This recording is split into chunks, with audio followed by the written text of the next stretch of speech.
What's up guys, in this video I'm going to show you how to export your workspace content on Notion. So all you have to do is click your workspace on the upper left hand side and go to the settings, and on the left hand side click in general, scroll down and you will find the option to export your workspace content. You can do that in HTML, Markdown, CSV, or even PDF. So all you have to do really is just go ahead and choose export, and you can choose it. As you can see, it can include a database, current view, or default. You can switch as well if you want it to be PDF.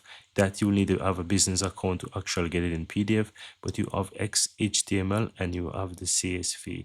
Really up to you. So from here it can also include everything, or if you don't want to add files or images, you can go ahead and you can select that as well. It's really up to you.